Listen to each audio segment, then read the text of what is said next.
నాకు బ్యాక్లాగ్స్ ఉన్నాయంటే ఇప్పుడు జాబ్ రాదా నాకు అని చెప్పేసి క్వశ్చన్ ప్రతి ఒక్కరికి ఉంటుంది. ఈ క్వశ్చన్ చాలా మందికి స్లీప్లెస్ నైట్స్ ఇస్తుంది. రెడిట్ లో, లింక్డ్ఇన్ లో మీ సీనియర్స్ చెప్పిన మాటలు బ్యాక్లాగ్స్ ఉంటే ప్రొడక్ట్ కంపెనీస్ కన్సిడర్ చెయ్యరు, ప్లేస్మెంట్ లో షార్ట్ లిస్ట్ అవ్వరు, ఫ్యూచర్ స్పాయిల్ అవుతుంది, ఇలాంటివి విని మన ఫియర్ అనేది ఇంకా డబల్ ట్రిపుల్ అయిపోతుంది. కానీ వాట్స్ ద ట్రూత్? నిజంగా జాబ్స్ తెచ్చుకోవచ్చా లేదా మన కెరీర్ అక్కడతోనే ఎండ్ అయిపోతుందా? ఇవన్నీ ఈ వీడియోలో డిస్కస్ చేయడానికి అయితే ట్రై చేద్దాం.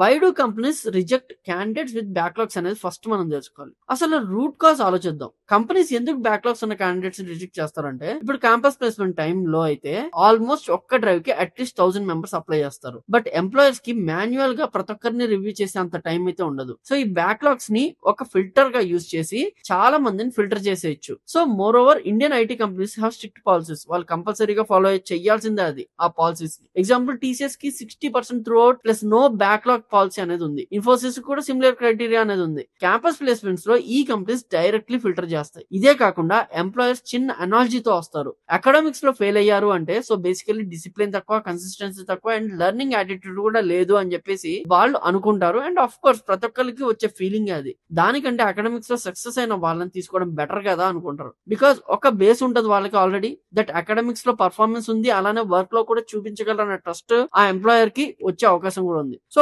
బ్యాక్లాగ్స్ ఉంటే ఇమ్మీడియట్ ఇష్యూ అనమాట. ప్లేస్మెంట్ లో షార్ట్ లిస్ట్ అవ్వడం చాలా కష్టం. బట్ ఆల్వేస్ యాక్టివ్ బ్యాక్లాగ్స్ ఉండకుండా చూసుకోండి. At the end of the day degree with certificate అడుగుతారు అనమాట if you enrolled in the class. కానీ ఆఫ్టర్ కాలేజ్ సినారియోలో కంప్లీట్ డిఫరెంట్. రియల్ టైమ్ లో చాలా మంది స్టార్ట్అప్స్, సర్వీస్ బేస్డ్ కంపెనీస్, చిన్న చిన్న ప్రొడక్ట్ కంపెనీస్, చిన్న స్టార్ట్అప్స్ లో జాయిన్ అవుతూ ఉంటారు. సో అక్కడ బ్యాక్లాగ్స్ ఉంటే హైర్ చేసుకుంటారా లేదా అనేది మనం చూద్దాం. సో అందుకే where do you have better chances అని మనం ఆలోచించినట్లయితే బ్యాక్లాగ్స్ ఉన్న క్యాండిడేట్స్ కి బెటర్ ఛాన్సెస్ ఎక్కడ ఉంటాయంటే స్టార్ట్అప్స్. ఇక్కడ డిగ్రీ సర్టిఫికేట్స్ కన్నా రియల్ వరల్డ్ వర్క్ మీదే ఎక్కువ ఫోకస్ చేస్తారు. If you have right skills మీకు డెఫినెట్లీ జాబ్ అనేది వస్తుంది. ఈ మధ్య సర్వీస్ బేస్డ్ కంపెనీస్ కూడా ఆఫ్ క్యాంపస్ లో కన్సిడర్ చేస్తున్నారు అనమాట. బట్ చాలా తక్కువ.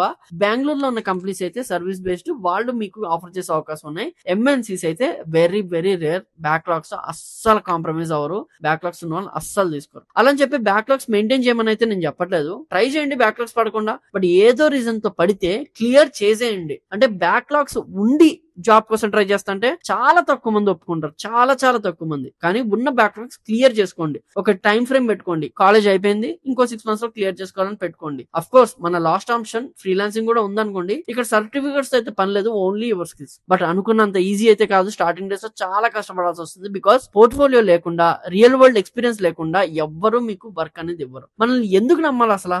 మనం ప్రూవ్ చేసుకోవాలంటే మనకి పోర్ట్ఫోలియో అనేది ఉండాలి. మీ వర్క్స్ మీరు అక్కడ డిస్ప్లే చేసుకోగలగాలి. లింక్డ్ఇన్ లో లేకపోతే గిట్ హబ్ లో ఇలాంటి వాటిలో మీ వర్క్ ని మీరు ప్రొజెక్ట్ చేసుకోవాలి. ఫ్రీలాన్సింగ్ లాంటి సైట్స్ లో అకౌంట్ క్రియేట్ చేసుకుని మీ వర్క్ ని మీరు చూపించుకుంటే మీకు క్లయింట్స్ ఆపర్చునిటీ ఇచ్చే అవకాశం అయితే ఉంటుంది అనమాట. రీసెంట్ గా మన ఎఫ్ఎల్ఎం ఫాలోవర్స్ షేర్ చేసిన ఒక స్టోరీ కూడా ఇలాగే ఉంది. కాలేజ్ లో ఇన్ఫోసిస్ రిజెక్ట్ చేసింది అనమాట. తర్వాత ఒక స్టార్ట్అప్ లో ఇంటర్న్ గా జాయిన్ అయ్యి 12 months తర్వాత ఫుల్ టైం డెవలపర్ గా అయిపోయాడు అనమాట. Today he's earning 8 lakhs per annum. Almost 2 years experience అయితే ఉంది. ఇలా ఈ ఒక్క అతనే కాదు, చాలా మంది ఉన్నారు.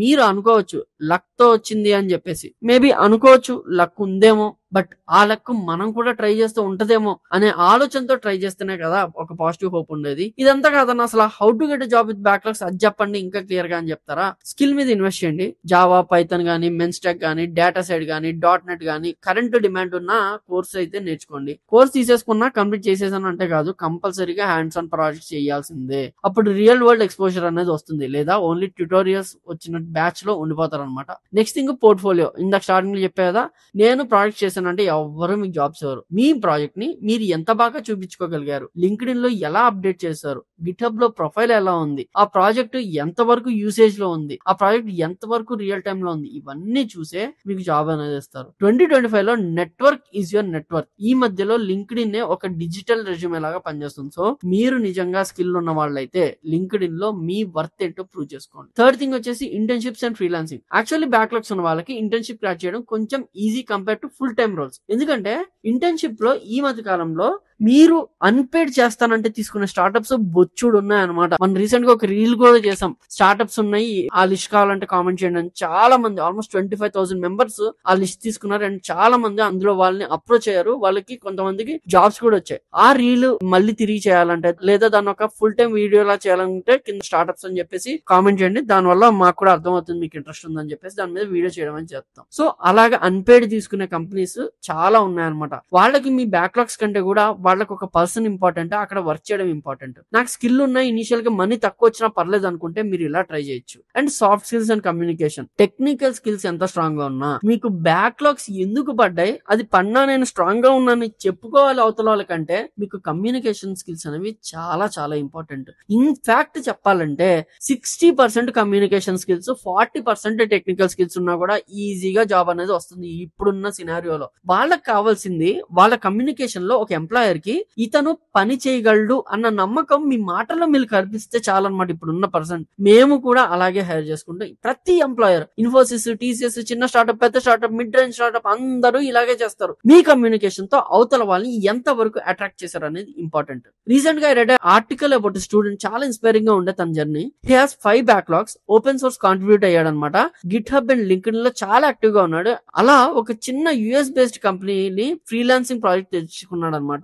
తన లింక్డ్ఇన్ ద్వారా ప్రాజెక్ట్ కంప్లీట్ చేసి 6 months తర్వాత ఫుల్ టైం ఆఫర్ కొట్టాడు అదే కంపెనీలో. బ్యాక్లాగ్స్ క్లియర్ చేశాక H1B కన్సిడర్ కూడా అయ్యాడు అనమాట. అతను ఆల్మోస్ట్ 2 years పాటు బ్యాక్లాగ్స్ క్రియేట్ చేసుకోవడానికి పడింది because of his health issues అనమాట. కానీ తర్వాత మెల్లిగా ఇదంతా కూడా జరిగింది బికాస్ తన స్కిల్స్ ని పెంచుకోగలిగాడు. బ్యాక్లాగ్స్ అంటే ఫుల్ స్టాప్ అయితే కాదు, it's a comma for your career అని మీరు అనుకోవాలి. సో మీ ఫోకస్ అంతా skill building and portfolio building మీద పెట్టండి. రిజెక్షన్స్ వస్తున్నాయని డిప్రెస్ అవ్వకుండా ట్రై హార్డర్. బ్యాక్లాగ్స్ అంటేనే ఖచ్చితంగా మీ కెరీర్ లో అదొక బ్యాక్ స్టెప్. సో ఇంకా మీరు రెట్టింపు ఉత్సాహంతో పనిచేసినట్లయితే దాన్ని ఓవర్కమ్ అనేది చేయగలరు. ఎందుకు రిజెక్ట్ అవుతున్నారు అనేది అనలైజ్ చేసుకుని ఆ స్కిల్స్ ని బిల్డ్ చేసుకోండి. మీ బ్యాక్లాగ్స్ కి రైట్ ఆన్సర్ ని మీరు ఎంప్లాయర్ కి ఇస్తే ఎంప్లాయర్ ఖచ్చితంగా ఇంప్రెస్ అనేది అవుతారు, జాబ్ అనేది క్రాక్ చేయగలరు. లింక్డ్ఇన్ లో బ్యాక్లాగ్ స్టూడెంట్స్ ఎలాగ వాళ్ళ కెరీర్ ని బిల్డ్ చేసుకోవాలనేది నేను ఆల్రెడీ వీడియో చేసా, ఒకసారి ఆ వీడియో కూడా మీరు కావాలంటే చూడండి. సో బ్యాక్లాగ్స్ ఉన్నప్పటికీ ఇంపాక్ట్ క్రియేట్ చేయాలి అంటే పర్సనల్ బ్రాండింగ్ స్టార్ట్ చేయాలి. సో స్క్రీన్ మీద ఉన్న వీడియోని వాచ్ చేయండి. లింక్డ్ఇన్ లో పర్సనల్ బ్రాండింగ్ ఎలా బిల్డ్ చేయాలి అని చెప్పేసి, దాని ద్వారా మీకు ఇంకా ఎక్కువ ఇన్సైట్స్ అనేవి వస్తాయి అనమాట. ఇంకో వీడియోలో మళ్ళీ కలుద్దాం. అప్పటి వరకు ఐఎమ్ కృష్ణ, సైనింగ్ ఆఫ్. జై హింద్.